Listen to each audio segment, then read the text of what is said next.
Ya, kali ini kita akan melakukan perbaikan atau revitalisasi gazebo ya, dimana cat-catnya sudah mengelupas.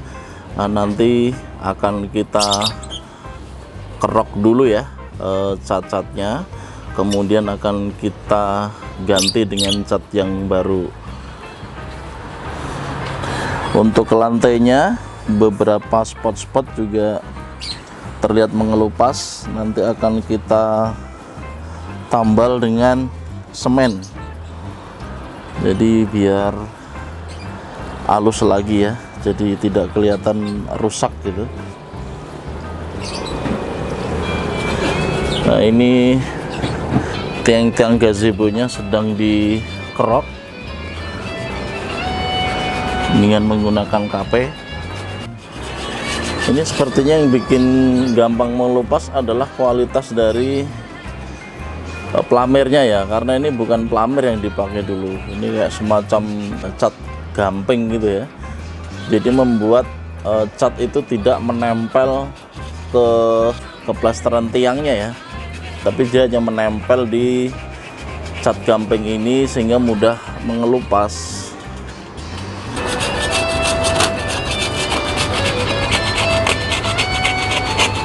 Untuk pengecatannya nanti kita juga akan kita cat ulang dengan motif kayu ya teman-teman. Kita akan cat dengan motif kayu, dimana serat-serat kayunya itu akan terlihat.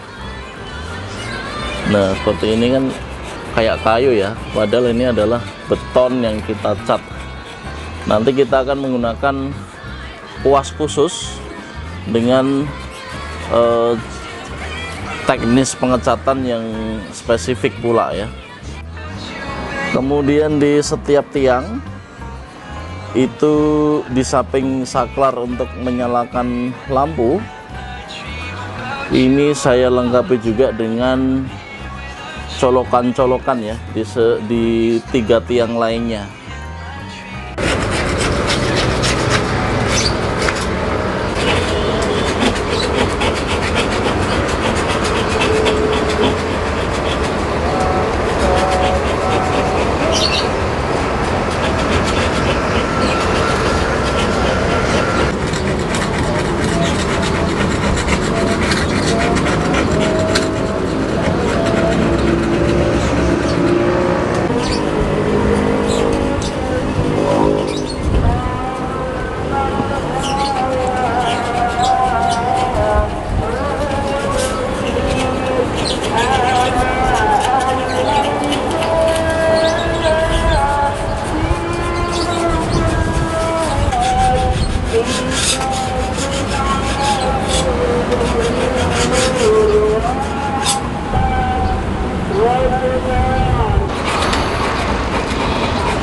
Ya, proses pengelupasan cat tiang-tiang gazebo masih berlangsung ya.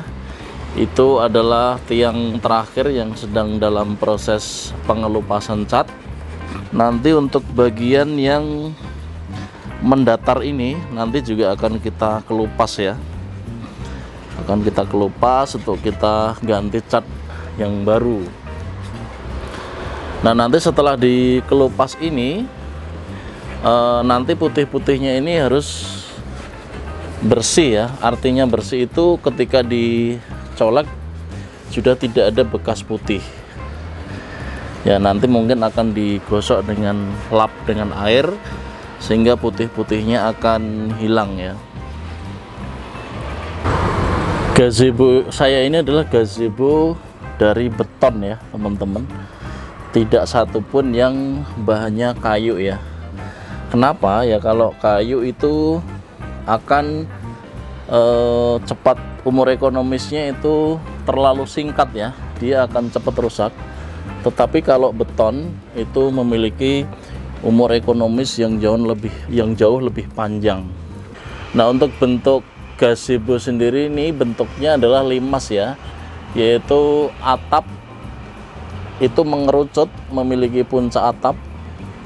Kemudian di setiap sudutnya itu saya kasih relief kayak wayang gitu ya. kayak kepala wayang.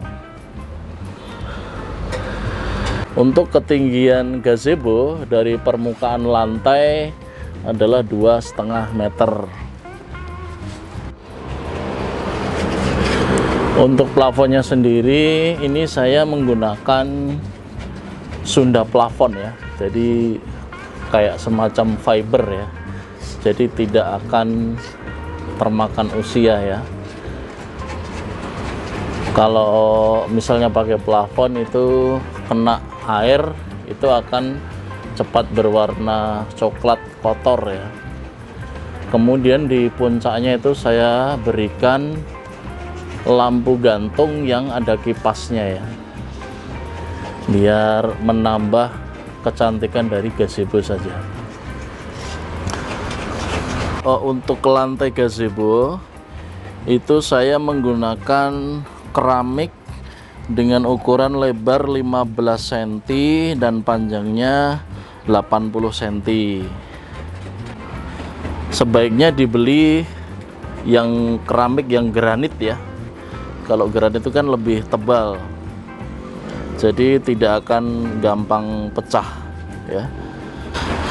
Ini banyak yang nanya juga ya di channel saya, ini gazebonya ini ukurannya berapa, lebar dan panjangnya berapa, kemudian ketinggiannya berapa ya.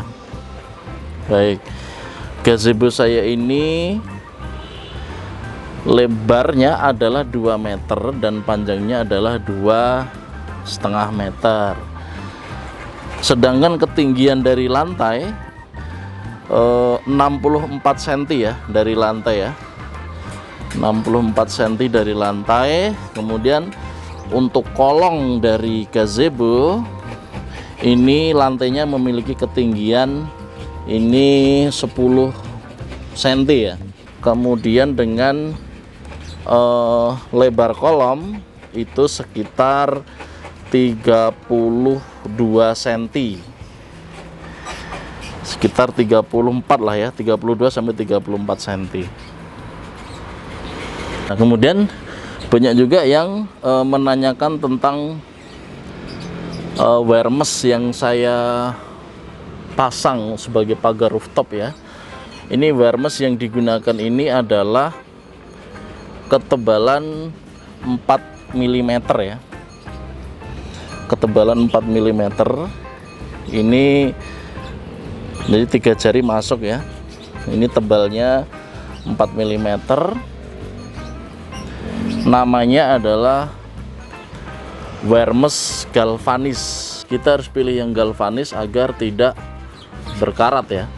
Jadi dia akan awet, umur ekonomisnya akan sangat panjang gitu ya. Ya, berikutnya adalah proses pengamplasan untuk merontokkan sisa-sisa cat gamping yang masih menempel, yang tidak mampu dirontokkan oleh penggunaan KP tadi.